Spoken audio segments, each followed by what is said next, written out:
नमस्कार साथियों, आप सभी का स्वागत है। तो साथियों, जैसे कि आप सबको पता है, हम अभी इसमें बेसिक इलेक्ट्रिसिटी, कंडक्टर क्या होता है, परमाणु क्या होता है, इन सब के बारे में अभी मैंने आपको इनके जो क्लास इसके पहले की साथियों उन सब में आपको मैंने बताया। ठीक है, तो साथियों आपके लिए एक मोस्ट इंपॉर्टेंट बात ये भी है कि जो अपना सितंबर में साथियों अपना ट्रेडिंग ऑफिसर का पेपर होने वाला है, जैसे कि नोटिफिकेशन में आ चुका है। ठीक है, तो साथियों उसके लिए बेसिक क्वेश्चन तथा साथियों कैसे आते, क्या आते, कहाँ से आते, ये सब भी अपन यहाँ पे देखेंगे। तो साथियों मैं अभी कुछ क्लासों के बाद में आपको जो 2022-23 में जो एग्ज़ाम हुई थी, ठीक है, दिसंबर में, है ना, उसके भी एग्ज़ाम के क्वेश्चन आपको यहाँ पे डाल दूंगा। ठीक है, तो चलिए हम रेगुलर चलते हैं जो आप कर रहे थे। ठीक है, तो जैसे कि हम आप सबको पता है साथियों कंडक्टर पढ़ रहे थे। ठीक है, कल तो आप सभी को पता है कि कंडक्टर अपने क्या होता है, दो प्रकार का क्लासिफिकेशन होता है। ठीक है, एक होता है बेयर कंडक्टर और एक होता है साथियों इंसुलेटेड कंडक्टर।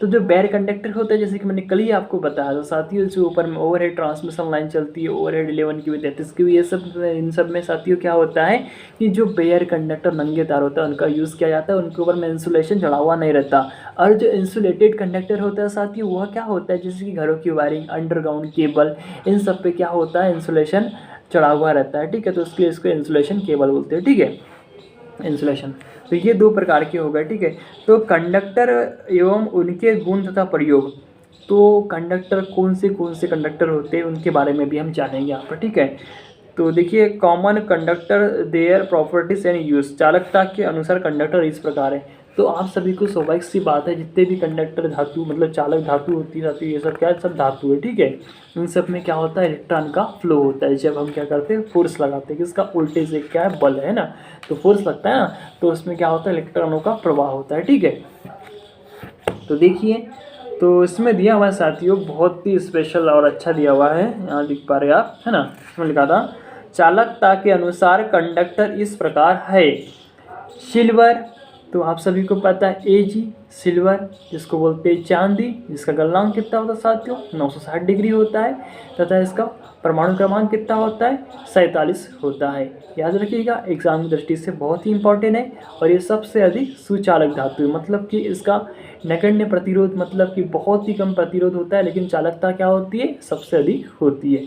सेकंड दिया हुआ है कापर, तो कापर मोस्ट इंपॉर्टेंट धातु साथियों, आप सब ने देखा होगा घरेलू वायरिंग में, एसेसरीज में, सभी जगह क्या होता है अपना मतलब जो कॉपर कंडक्टर होता है उसी का यूज़ किया जाता है। ठीक है, तो आप सभी को पता होना चाहिए। तो कॉपर के बारे में ये पता होना चाहिए साथियों आपको कि जो कॉपर होता है इसका परमाणु क्रमांक 29 होता है, जिसको Cu से प्रदर्शित करते हैं। ठीक है, तथा इसका गलनांक कितना होता है साथियों, 1084 डिग्री सेल्सियस होता है। याद रखिएगा, एग्जाम के पॉइंट ऑफ व्यू से बहुत ही इंपॉर्टेंट पूछा जाता है। ठीक है, एल्यूमिनियम, एल्यूमिनियम Al 657 इसका गलनांक होता है, मेल्टिंग पॉइंट। ठीक है, ठीक है, इसका 13 परमाणु क्रमांक होता है। ठीक है साथियों, है ना, एल्यूमिनियम का। ठीक है, 657 आपको गलनांक बता दिया। और Al इसका क्या होता है, सॉरी हाँ Al, ठीक है, एल्यूमिनियम। ठीक है, तो ये आपको पता होना चाहिए। तो सिल्वर, कॉपर, एल्यूमिनियम, उसके बाद में साथियों क्या आ जाएगा, ब्रास आ जाएगा, फिर क्या आ जाएगा, जिंक, निकिल, लोहा, टीन, लेड, सीसा, German silver, manganese, eureka, nichrome, tungsten, mercury. तो यह सब क्या है, इनका जैसे जैसे रेजिस्टेंस बढ़ता जाता है वैसे वैसे ये धातु है, देखिए यहाँ पे जो बताया गया है उसके चालकता के आधार पर बताया गया। ठीक है, यहाँ पे जो धातु का नाम जो मैंने भी लिया है ना, तो देखिए सबसे पहली धातु क्या है भैया, पहली धातु है साथियों अपनी, जैसे कि आप इसमें देख पा रहे हैं, हाँ सिल्वर, चांदी, जैसे कि मैंने आपको बताया था सिल्वर है। ठीक है, चांदी एक बहुत अच्छा कंडक्टर है और इसकी स्पेसिफिक रेजिस्टेंस बहुत कम होती है। महंगी होने के कारण इसका प्रयोग सीमित है। इसका अधिकांश प्रयोग इलेक्ट्रिकल इंस्ट्रूमेंट, रिले और अधिक करंट वाले स्टार्टरों के कॉन्टेक्टर पॉइंट में किया जाता है। इसकी कंडक्टिविटी लगभग 98%, मतलब कि 98% होती है। तो माय डियर फ्रेंड याद रखिएगा, चांदी सुचालक धातु है, बहुत ही अच्छी धातु है। ठीक है, इसका विशिष्ट प्रतिरोध बहुत ही क्या होता है, कम होता है। यहाँ लिखा हुआ है इसका स्पेसिफिक रेजिस्टेंस बहुत कम होता है। ठीक है, तथा इसका यूज भी है, इसका अधिकांश प्रयोग इलेक्ट्रिकल इंस्ट्रूमेंट, रिले और अधिक करंट वाले स्टार्टरों के कॉन्टेक्टर पॉइंट में किया जाता है। याद रखिएगा, बहुत इंपॉर्टेंट है। आगे देखिएगा, सेकंड आ जाएगा नेक्स्ट, कॉपर। तो तांबा दूसरा बहुत अच्छा कंडक्टर है, इसकी रेजिस्टेंस चांदी से थोड़ी अधिक होती है।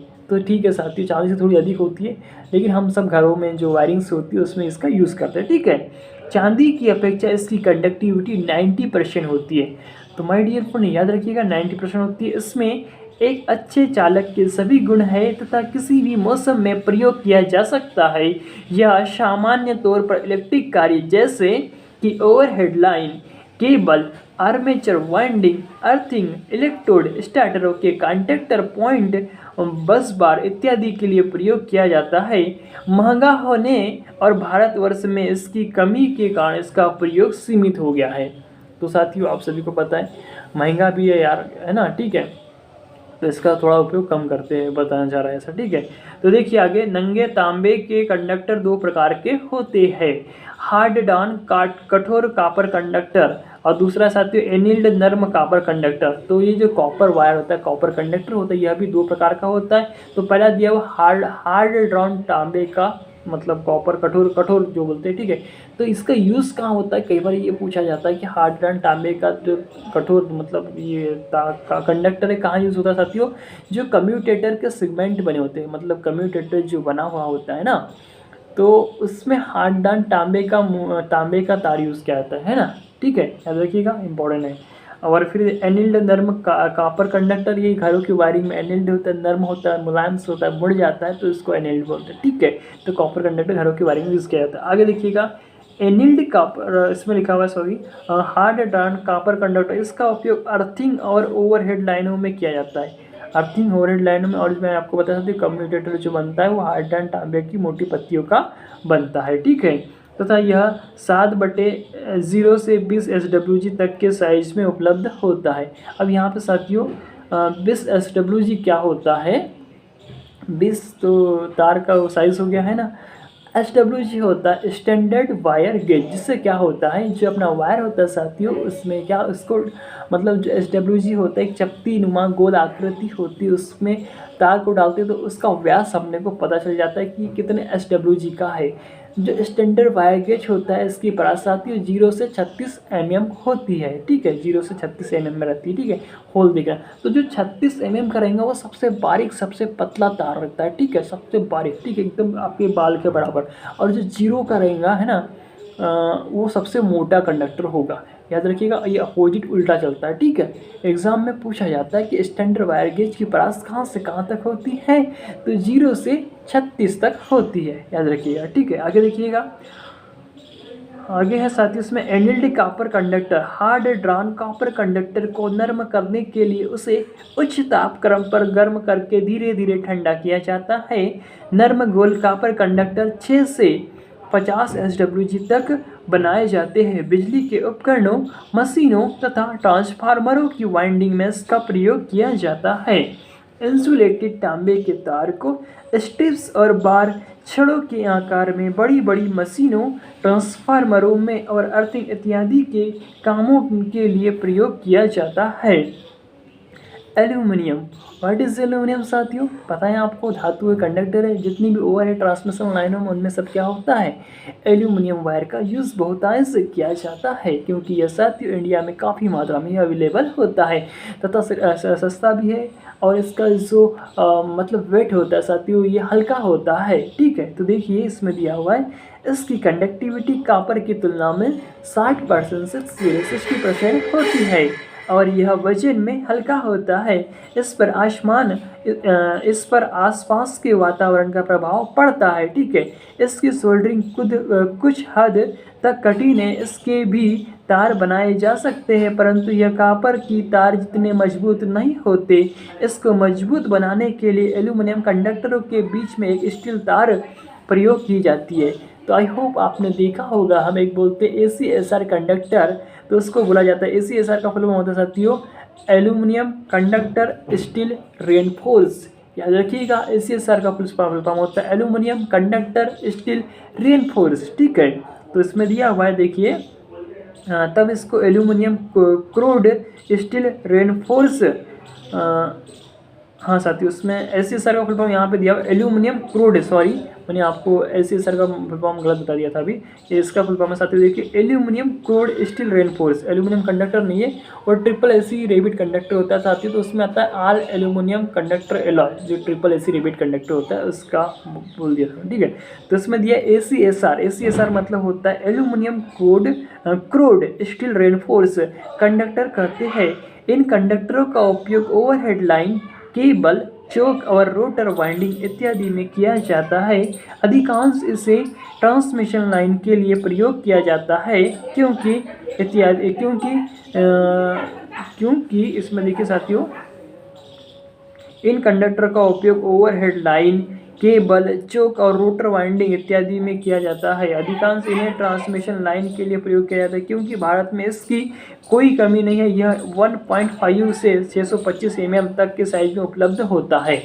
तो आई होप ये आपको इसमें समझ में आ गया। आगे देखिएगा चौथा धातु साथियों, इसमें पीतल, ब्रास, पीताजी, मतलब साथियों पीतल जो होता है ना, पीताजी, ठीक है। तो ये क्या है, एक मिश्र धातु है, ठीक है, जो क्या है तांबा और जिंक की बनी हुई होती है। एग्जाम में पूछा जाता है जो ब्रास होता है, पीतल होता है, किस किस का मिश्रण होता है, ठीक है। तो यह तांबे, तो तांबा साथियों कितना है इसमें 60% तथा जिंक कितना साथियों 40%। तो पीतल, ठीक है, इसमें जो पीतल होता है, ब्रास होता है, आपको उसको पता होना चाहिए, मैंने जस्ट अभी बोला। तांबे और जिंक का एक कठोर मिश्रण है, और यह लगभग सभी इलेक्ट्रिकल उपकरणों जैसे कि होल्डरों, स्विचों, सॉकेट इत्यादि के टर्मिनल बनाने के लिए प्रयोग किया जाता है। इस पर जंग कोरोजन नहीं लगता। इसकी कंडक्टिविटी सिल्वर की तुलना में लगभग 48% होती है, ठीक है। आगे देखिएगा, लोहा और स्टील समान लंबाई और क्षेत्रफल के कॉपर कंडक्टर की तुलना में इसकी रेजिस्टेंस 8 गुना होती है। इसके आसानी से पतले छोटे तार बनाए जा सकते हैं, और इसको ऑटोमोबाइल की बॉडी, रेलवे लाइन इत्यादि में कंडक्टर के तौर पर प्रयोग किया जाता है, ठीक है। आगे दिया है GI। तो एक GI वायर होता है जिसको बोलते हैं गैल्वेनाइज्ड आयरन वायर, ठीक है, गैल्वेनाइज्ड आयरन वायर, ठीक है। GI का फुल फॉर्म होता है गैल्वेनाइज्ड आयरन, ठीक है। तो लोहा सरलता से ऑक्सीकृत हो जाता है। इसे जंग से बचाने के लिए इस पे जिंक की तह चढ़ाई जाती है, तब इसे गैल्वेनाइज्ड लोहे की तार या फिर गैल्वेनाइज्ड आयरन वायर कहते हैं। इसका उपयोग टेलीफोन लाइन और ओवरहेड लाइन में guard wire, stay wire, earth wire आदि की तरह प्रयोग किया जाता है। तो आप सबने देखा होगा जो स्टे बना होता है साथियों, वो स्टे वायर जो बोलते हैं हम, वो GI का बना होता है, गैल्वेनाइज्ड आयरन जिसको कहा जाता है, ठीक है। आगे देखिएगा, मोस्ट इंपॉर्टेंट धातु टंगस्टन। तो आप सबने बचपन से इसका नाम सुनते आया होगा कि जो टंगस्टन धातु होता है उसका सिंबल क्या होता है, W होता है, ठीक है। तथा इसका गलनांक कितना होता है साथियों, जब ये टेम्परेचर मतलब मेल्टिंग पॉइंट इसका बोलना चाहिए 3400 डिग्री सेल्सियस होता है। तथा इसका यूज़ बिजली के जो बल्ब होते हैं, टंगस्टन धातु का यूज़ उसका फिलामेंट बनाने के लिए, मतलब बिजली के जो बल्ब होते हैं उनका फिलामेंट बनाने के लिए किया जाता है, यूज़ किया जाता है, ठीक है। तो देखिए यह विद्युत का एक अच्छा चालक है। इसका गलनांक मेल्टिंग पॉइंट अधिक होता है, जैसे कि मैंने अभी बताया आपको 3400 डिग्री सेल्सियस होता है। इसके भी बारीक तार बनाए जाते हैं, और इसका उपयोग विद्युत bulb, fluorescent tube, radio wall इत्यादि के फिलामेंट बनाने के लिए किया जाता है।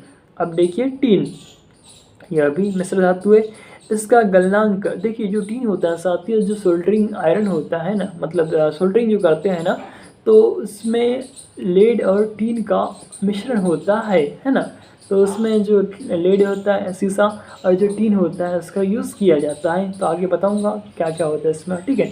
तो इसका गलनांक बिंदु साथियों, जो टीन होता है उसका 232 डिग्री सेंटीग्रेड होता है। याद रखिएगा, एग्जाम की दृष्टि से इंपॉर्टेंट है। इसका गलनांक बिंदु कम होता है, और इस पर ऑक्सीकरण का प्रभाव नहीं होता है। गलनांक कम होने के कारण इसे फ्यूज वायर तथा सोल्डर वायर बनाने के लिए प्रयोग किया जाता है, ठीक है। अब देखिएगा जिंक। तो आप सभी को पता होगा जिंक के बारे में, ठीक है। जिंक, ठीक है। तो आप सभी को बता देखिए इसके बारे में, देखिए यह भी एक अच्छा कंडक्टर है, और इसका उपयोग ड्राई सेल के खोल को बनाने तथा लोहे को गैल्वेनाइज करने के लिए उपयोग किया जाता है।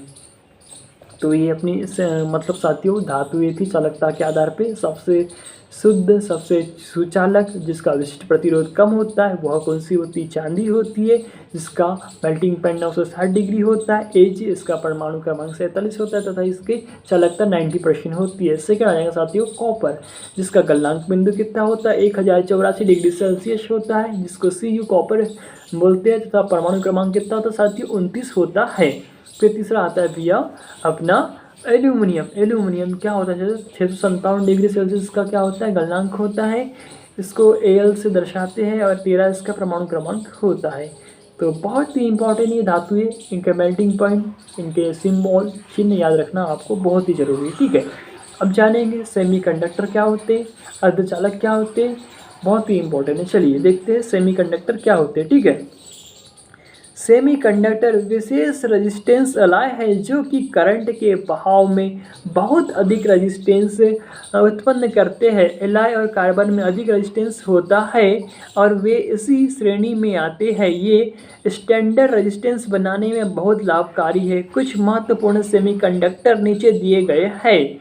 तो देखिए साथियों, सेमीकंडक्टर के बारे में इसमें दिया है। पहला है यूरेका का कॉन्स्टेंटन, मतलब कि यूरेका या फिर इसको बोलते हैं कॉन्स्टेंटन। यह 40% एग्ज़ाम में ITI में कई बार क्वेश्चन पूछा गया है कि जो यूरेका धातु होती है यह किस किस की मिश्र धातु होती है तथा इनका परसेंटेज कितना कितना होता है। तो जो यूरेका धातु होती है साथियों, इसमें 40% निकिल तथा 60% तांबा इसके मिश्रण से यह धातु बनती है, एलाई तैयार होता है। ठीक है, इसकी स्पेसिफिक रेजिस्टेंस बहुत अधिक होती है और आसानी से इसके पतले तार बनाए जा सकते हैं। इसे पंखों के रेगुलेटर, स्टार्टर इत्यादि का रेजिस्टेंस बनाने के लिए प्रयोग किया जाता है। तो eureka is the most important metal. इसका यूज़ कहाँ किया जाता है? पंखों के रेगुलेटर रेजिस्टेंस बनाने के लिए उपयोग किया जाता है तथा इसमें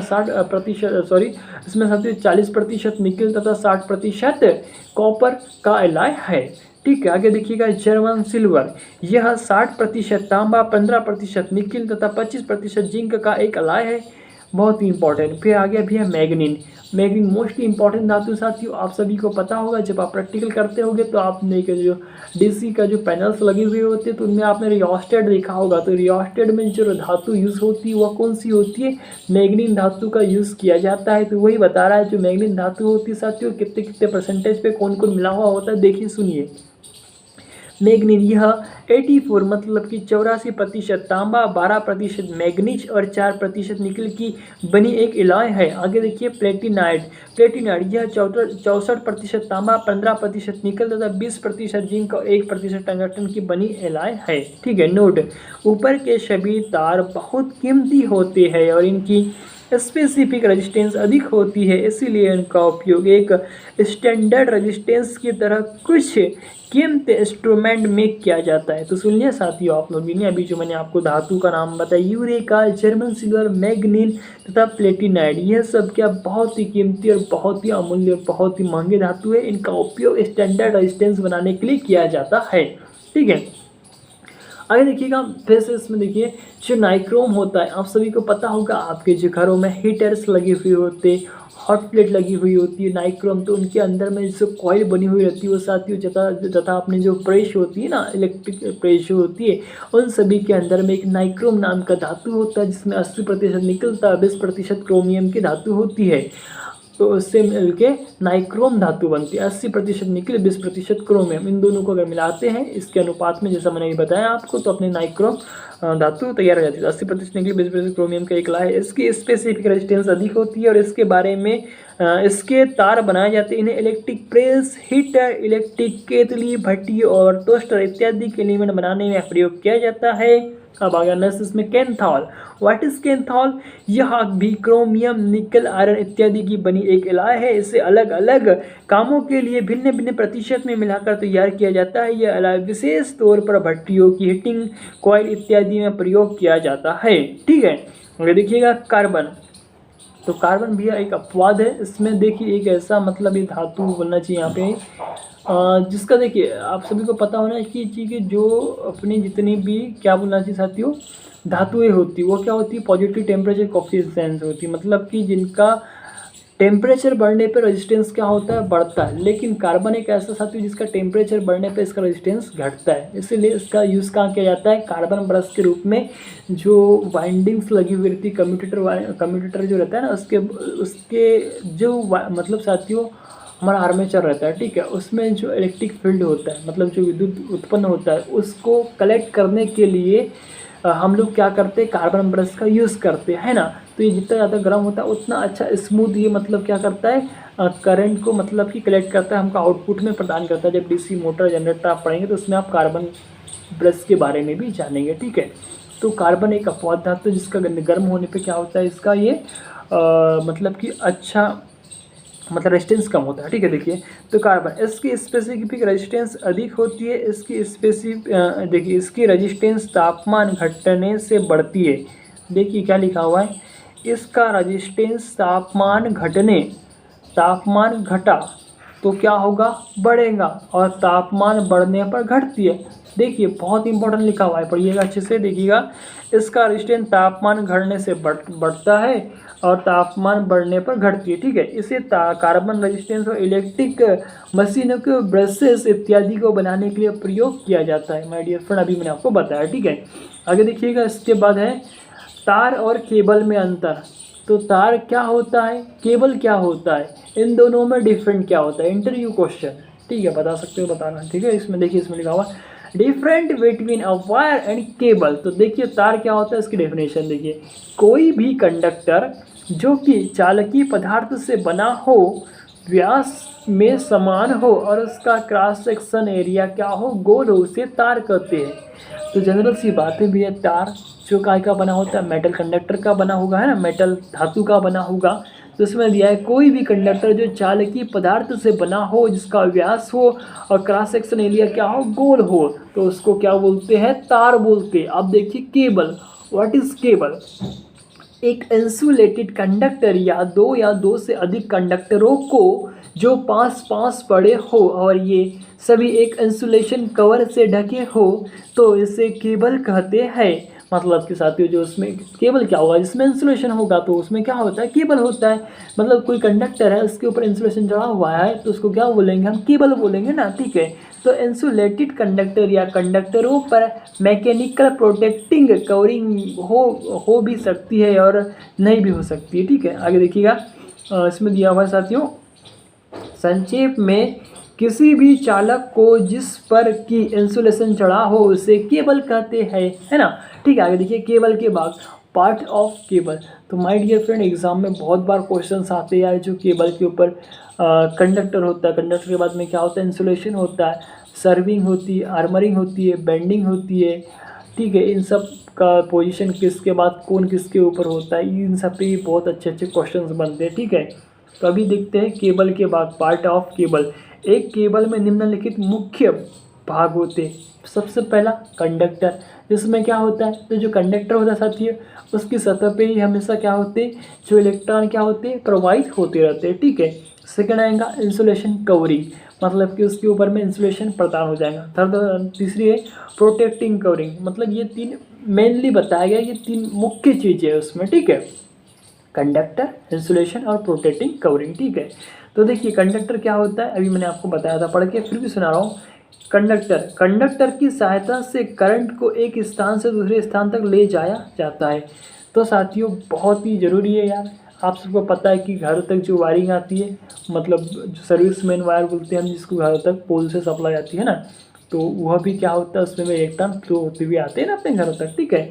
तो कंडक्टर की सहायता से करंट को एक स्थान से दूसरे स्थान तक ले जाया जाता है। दूसरा आ जाएगा इंसुलेशन कवरिंग, वह कवरिंग जो करंट को एक निश्चित रास्ते में बहने के लिए बाध्य करती है, इंसुलेशन कवरिंग कहलाती है। केबल का इंसुलेशन बहुत मजबूत होना चाहिए, क्योंकि करंट लीक होने पर बिजली के झटके लगेंगे और आग भी लग सकती है। इंसुलेशन केबल की इंसुलेशन शक्ति नमी, गर्मी और वोल्टेज पर निर्भर करती है। नमी और गर्मी इंसुलेशन को कमजोर करेंगी। इसके अतिरिक्त यदि इंसुलेशन केबल की सामान्य वोल्टेज से इलेक्ट्रिक दबाव बढ़ा दिया जाता है, तो यह इंसुलेशन की शक्ति को घटा देता है।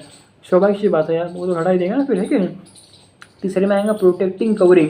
यह इंसुलेशन को मैकेनिकल चोट से सुरक्षित रखती है, यांत्रिक क्षतियों से जो बचाता है उसको बोलते हैं यहाँ पे प्रोटेक्टिंग कवरिंग। ठीक है, केबल की करंट रेटिंग और फ्यूजिंग करंट, तो साथियों उसको कल देखते हैं। Current rating and fusing current of cable बहुत ही इंपॉर्टेंट है। कैसे मतलब केबल में करंट गुजरता है, क्या होता है, करंट कैपेसिटी क्या होती है, इसके बारे में हम इसको फिल कर लेते हैं। तो साथियों अशांत आप नए तो प्लीज वीडियो सब्सक्राइब कर दे और लोगों को भी शेयर करें। तो साथियों आप सबको मैं एक बहुत अच्छी बात बताना चाह रहा हूँ कि अभी देखिए MPTO मध्य प्रदेश प्रशिक्षण अधिकारी ट्रेनिंग ऑफिसर की वैकेंसी आने वाली मतलब सितंबर में उन्होंने अपना टेंटेटिव डेट दिया हुआ है, सितंबर में एग्जाम का दिया हुआ है। ठीक है, तो साथियों तैयारी में लग जाइए यार। इसी टाइप के क्वेश्चन आपको देखिए, आप कितने भी न्यू टाइप पढ़ लो लेकिन जब तक आपका थ्योरी का बेस अगर क्लियर नहीं रहेगा तो आप कैसे न्यू टाइप क्लियर कर पाओगे, है ना। तो ये आपके लिए देखिए साथियों इलेक्ट्रीशियन थ्योरी है, बहुत ही अच्छी बुक है, इसको भी आप प्रेफर कर सकते हैं। अगर अभी 2 महीना आपके पास में टाइम है, काफ़ी कुछ हो जाएगा, रोज़ 1 घंटा भी अगर आप पढ़ते हैं तो। ठीक है, तो साथियों आप सबको मेरा प्यार भरा धन्यवाद।